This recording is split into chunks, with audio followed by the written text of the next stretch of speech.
जय माता दी मित्रों।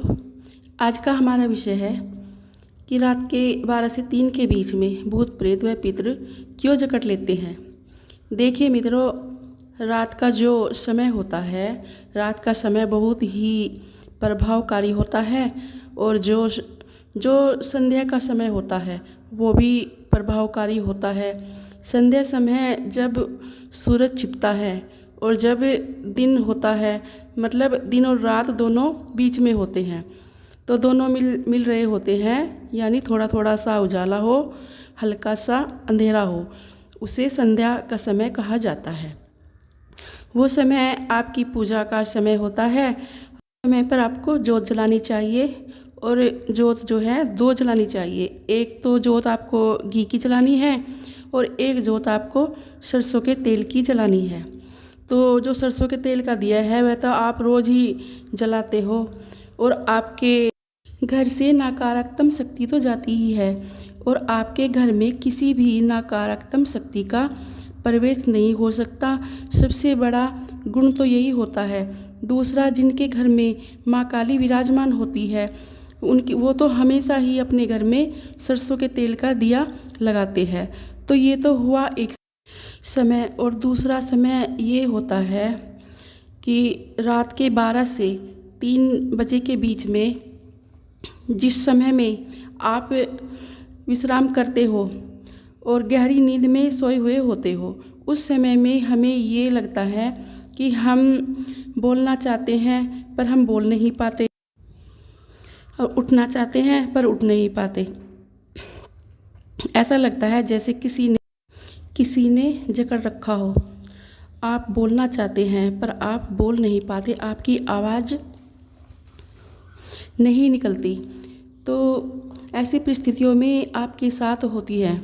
जब ये परिस्थिति होती है तो आप बहुत ज़्यादा डर जाते हो। फिर आप अपने इष्ट देवता का ध्यान करते हो, या दुर्गा चालीसा पढ़ते हो, या हनुमान चालीसा पढ़ते हो, या किसी भी देवी देवता, जो आपके इष्ट देवता जिसे भी आप पूजते हो, ये सब मंत्र जाप करने से आपके ऊपर दबाव पड़ा था, जिससे आपको जकड़ रखा था, उससे आप छूट जाते हो और आपका शरीर हल्का हो जाता है। ऐसा क्यों होता है? ऐसी कौन सी शक्ति है जो रात 12 से 3 के बीच में आपको जकड़ लेती है? तो ऐसा क्यों होता है? तो मित्रों, जिन लोगों का ओरा खंडित होता है, और ओरा तो सबका होता है, लेकिन उसमें जो ओरा होता है वो कितना साफ है, उसमें पाप प्रभाव है या नहीं है, और उसकी आत्मा पे पाप प्रभाव होगा तो आपका अच्छा नहीं होगा। जो जितना आपके ऊपर और सत्कर्मों का प्रभाव होगा, उतना ही आपका जो तेज कुंज है वो उतना ही चमकेगा। तो इस तरह से पाप और प्रभाव के कारण जो ओरा होता है वो खंडित हो जाता है। तो जिन लोगों का ओरा खंडित होता है, ऐसे नकारात्मक शक्तियाँ उनको जकड़ लेती हैं, और जकड़ लेती हैं जैसे वो कहीं ना कहीं जगह पर जाते हैं या कोई नया काम करते हैं या मकान बनाते हैं और वहाँ पे जाकर रुकते हैं।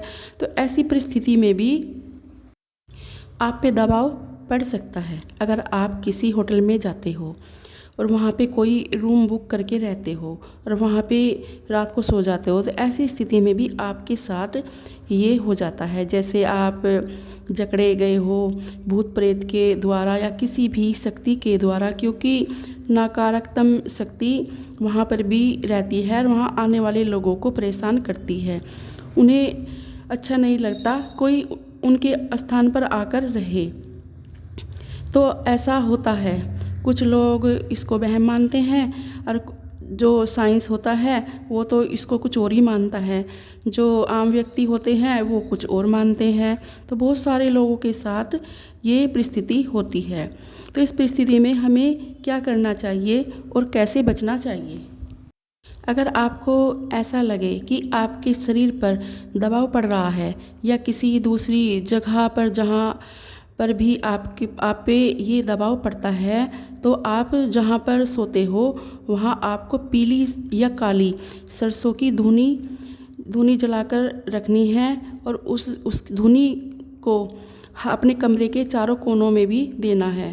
और गले में पीली सरसों और काली सरसों दोनों का ताबीज पहनना है। या आप कहीं जा रहे हो तो एक नींबू अपने साथ रखना है और अपने तकिए के नीचे चाकू रखकर सोना चाहिए।